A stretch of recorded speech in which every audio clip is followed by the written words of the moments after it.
Peace and welcome to ManiSisters TV.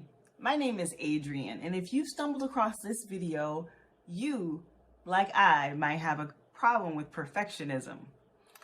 So I know that there is right now someone who's watching this very video who has something to offer the world that they've maybe even been working on, may even be 80% done with it, but has a huge amount of fear about putting it out there.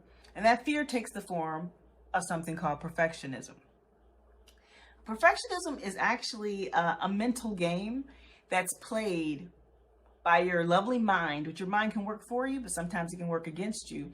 And it's a story that is told to us to protect us from some type of perceived danger. So real quickly, I'll tell you that your mind can play tricks on you because your brain is actually functioning as three separate brains, all right? So your neocortex is the newest part of your brain, and it is kind of like what functions as your mind, okay? Just for the sake of this conversation. You have a midbrain that is where all your emotions are seated. And then here in the back, you have something they call your lizard brain. It's the oldest part of your brain, and it's really about survival, passing on genetics, and making sure you don't die. So when these three brains are communicating with one another, well, first off, they don't really actually speak the same language. Your mind speaks in concepts, and your emotion speaks in through your body chemistry, through how you feel, through how you emote. And then your lizard brain speaks also kind of chemically, but it's really some very basic ways that it communicates. It communicates through, we all heard of fight, flight, or freeze. It's the sexual based desire. It's the desire to eat. It's all of these things. So all of these are communicating with one another, and it's almost like a feedback loop. And what I'll tell you about perfectionism is one end of your feedback loop has some bad information or bad data. Now, bad information typically I think of as something in your mind, right? Your mind says, oh, I'm feeling one of these feelings. I'm going to put this story on top of it. That's what perfectionism is. It's a story that's put on top of your emotions. On the other end is your lizard brain, and your lizard brain, for the most part, 80% of the time when I coach someone through perfectionism, they're dealing with this real base desire not to die. So what does perfectionism have to do with dying? Part of it is because your lizard brain may interpret a situation where you can experience rejection as rejection from the tribe. And that always meant certain death in a primal time. So trying to get these all balanced is actually something you do through your emotions. What I'd say is the first way that I deal with perfectionism is to first recognize that it's happening. So it's going to play out in possibly three different ways because we got these three different brains, right? In the forebrain, it's going to be self-doubt, excuses, fear of what others think. That's going to be on a loop in your thoughts. In the midbrain, as your emotional response, it could be, you could be sweaty, elevated heart rate. You could feel, sadness or anger or any of these emotions, right? And then down at the base level, that's what's kind of all driving it. There is a need that's being ignored or not met.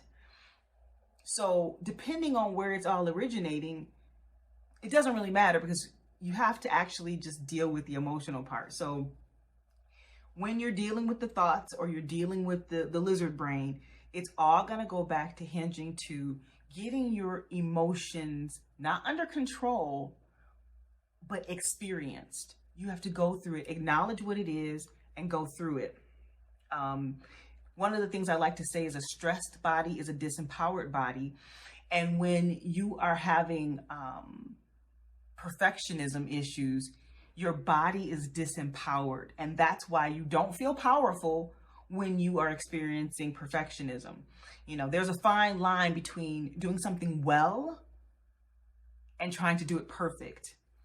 And that fine line is stress, is stress in the body. So the second thing that I recommend is to actually just do something. I just recently saw where someone's like, clarity comes through action, which can be very scary for some people. And I mean, I'm going to tell you, if this doesn't feel good to you, you know, don't do it. But I do invite you to always experiment. You know, it's sometimes good to do something that we don't logically think will work, because the rational part of your brain is terrible at making decisions, but the irrational part of your brain doesn't have a great way of communicating. So sometimes we just have to try stuff out. And doing something and being decisive, taking the chance and doing it and letting the experience play out, sometimes is enough to start to get our lizard brain to calm the fuck down. Like, calm down, lizard brain. It's gonna be fine, I promise. And including in that, doing something is actually doing less, which is to say no more so that you can say yes to the right things that support your vision or whatever you're trying to complete, right? So be decisive. Decisive is cutting other things off to devote energy to getting this one thing done. So, you know, perfectionism doesn't have to stall you out. You can actually use that to push you forward. Change your mind about failing. So changing your actual thoughts can be helpful, in that if you get a mind shift around failure as in failing forward, you know, failure as a means to learn. And even if you're doing it in front of people, understand that through practice and doing it, you'll find that people are a lot more understanding. And if you're like one of my clients who had, you know, some issues getting a publication done, you know, I was just telling her like, hey, sometimes you get free editors in the form of your critics. Sometimes when you do something that's not perfect and it draws criticism, it's a way to improve, and it's for free. People will devote time to you and energy in correcting and perfecting what you've created. So you get it 80% of the way there, and feedback will get you the other 20% instead of you having to do it all here or all here. Again, prioritizing your vision. Claim time for yourself and don't shortchange your vision. You know, I think a lot of the times where I've had the most issue with perfectionism was when I knew I was not devoting enough time to the thing I was doing, and it was subpar. It wasn't the best I could do. It wasn't 80% of my best, which is my, I hate to tell you guys this, it's my new goal is 80% of my best, because the best changes from time to time. Sometimes I'm going to nail it. Sometimes I'm not going to nail it. But, you know, 80% is better than 0% all the time. Done good enough is much better than not done at all. And, you know, that's all I can say about that. And then the fifth thing, finally, question every belief you have about yourself, you have about, you know, how things are done, especially when we're dealing with perfectionism.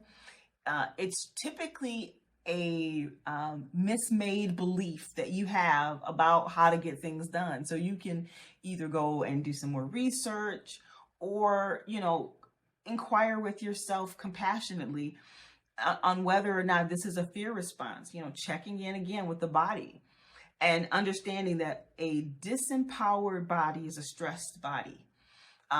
You have to go through these emotions. You will have to process them.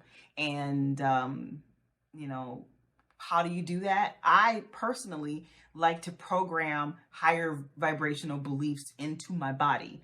And I do that through certain techniques that I use that I've learned over the years. You might know some of them, like hypnosis and NLP, things that get into your subconscious.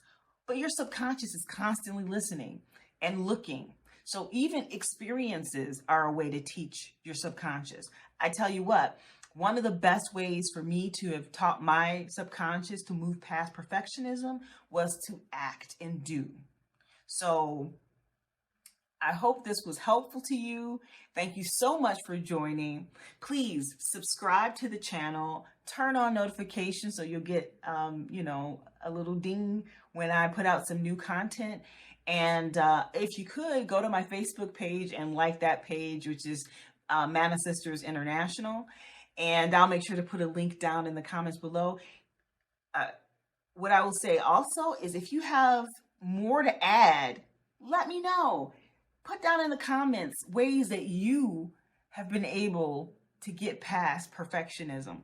I would really love to hear what you have to say, because even though I'm making this video, it doesn't mean that I've become perfect at it at all.